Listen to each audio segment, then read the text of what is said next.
Madame la Présidente, chers collègues, nous soutenons bien évidemment dans les grandes lignes le projet de RER métropolitain. Cependant, je tiens à vous faire une remarque. En ma qualité de nouvelle élue de cette Assemblée, je suis un peu surprise de voir la tournure girondino-girondine de nos sessions. Nous sommes une très grande région avec 12 départements et j'ai, comme beaucoup sur ces bancs, l'impression que nos débats et donc vos projets les plus importants se concentrent énormément sur la Gironde, ne laissant que de maigres restes aux 11 autres départements de la région. C'est pour le moins frustrant de voir qu'ici, il y a des territoires dont on ne parle quasiment jamais, avec des problématiques fortes liées au désenclavement.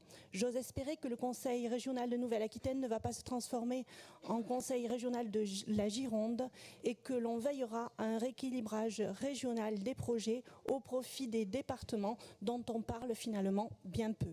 Fin de la parenthèse. Pour revenir à ce dossier, ce RER répond à un véritable besoin de désengorgement de la métropole bordelaise, mais je tiens à rappeler une chose évidente, le ferroviaire n'est pas la seule réponse à l'amélioration de la liaison entre Bordeaux et le reste du département.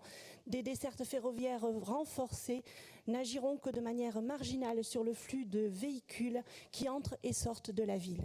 Il faut bien sûr intégrer un volet routier indispensable à travers des rénovations d'infrastructures, mais aussi la réouverture du dossier du grand contournement. Mais nous l'avons bien compris, ce n'est pas avec vous et votre idéologie anti-route que nous aurons des avancées en la matière. Sur le point majeur de ce dossier, qu'est l'allongement du RER jusqu'à la pointe de Grave, on peut évidemment qu'approuver.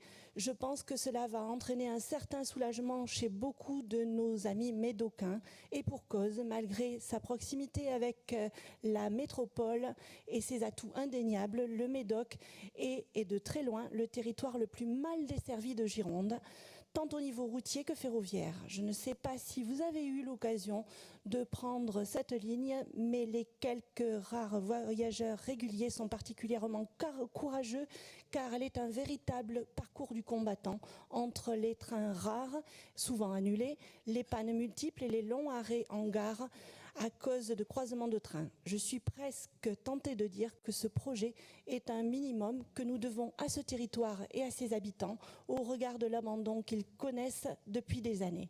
Nous serons à ce titre particulièrement vigilants sur sa réalisation et sur ses délais.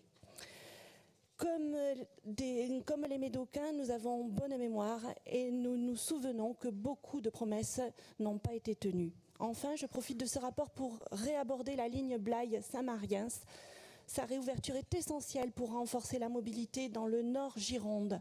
Cela fait près de 6 ans que nous vous demandons d'agir sur le sujet. Alors, vous en avez beaucoup parlé pendant les régionales. Vous avez voté une motion il y a peu qui était un grossier copier-coller de notre motion déposée en 2016, mais maintenant nous attendons des engagements fermes et pas seulement des déclarations d'intention promettant une éventuelle réouverture dans de nombreuses années et si nous en avons les moyens.